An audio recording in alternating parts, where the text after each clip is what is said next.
Good morning, sir. Can you please introduce yourself to the ladies and gentlemen of the jury? Sure. I'm the Raptor. Ah! I'm sorry, sir, but for the record, can we have your real name? Oh, I'm sorry. Sure. Hi, I'm Rory Sheldon. I'm the Raptor. Ah! Mr. Sheldon, what do you do for a living? I'm a PLSCA, professional life-size character actor. I'm sorry, can you tell the members of the jury and myself what that means? Sorry, again. It's just a fancy name for a mascot. I've been involved in this line of work for many, many years. Now, Mr. Sheldon, how did you become involved in today's case?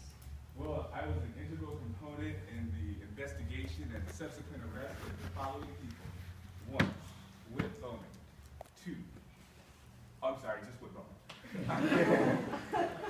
Mr. Sheldon, I'm going to need you to I'm going to ask you to rely on specific details and facts you remember from your time with Mr. Bowman. No embellishments. Can you do that for the members of the jury? Okay. How did you first meet Whit Bowman? Well, we used to work together, as a matter of fact, at Rules Rivertown. Whit Bowman and Cameron Poole were like partners in crime back then. And they had a wristband scheme going on at that amusement park as well. Let's talk about what happened at this amusement park. Were you able to observe any sort of scheme at this one? Yeah. So I like to fancy myself a secret spy sometimes, especially when I'm in my invisibility cloak, which is also known as my costume. One day I decided to go check out Whit Bowman and Cameron Poole. And that's when I heard that's what I heard Whit Bowman say, "I'm almost out of my version of the World Tour bracelets. I don't think I'll have another order in until next week." Are you sure that's what you heard? Yeah, I'm positive. I have these really cool ears on my costume that allow me to hear really well. Now, Mr. Sheldon, I'd like to turn your attention to what happened on August 29th. You mean the day before my birthday? Well, let's just talk about August 29th. Did anything unusual happen that day? Yeah. I was in the employee locker room practicing my speech for the 2020 PLSCA Awards. And I walked into the I'm in the locker room, and Whit Bowman and Cameron Poole entered the locker room. And that's when I heard Whit Bowman say, "I'm bringing you a blades model."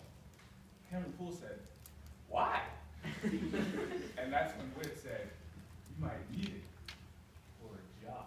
And that didn't make any sense, because you're not really allowed to have knives in the park, so I had no kind of idea of what job they were talking about. Mr. Sheldon, I need to be very clear. Did you ever actually see Whit Bowman give Cameron Poole a knife?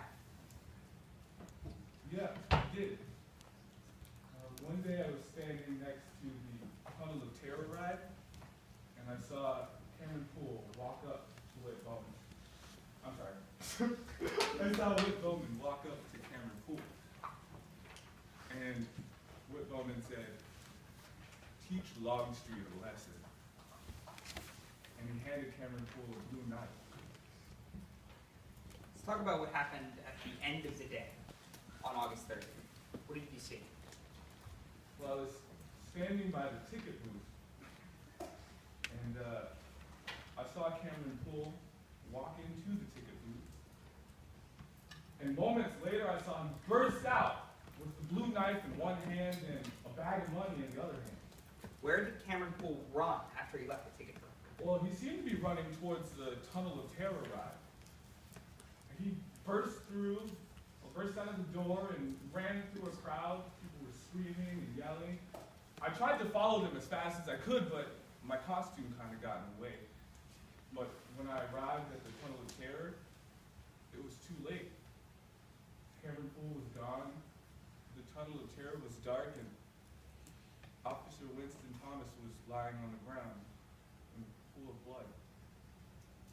Ms. Sheldon, I have two final questions. When Cameron Poole got to the Tunnel of Terror, who was working? Whit Bowman. Does Whit Bowman usually work that ride? No. Thank you. No further questions.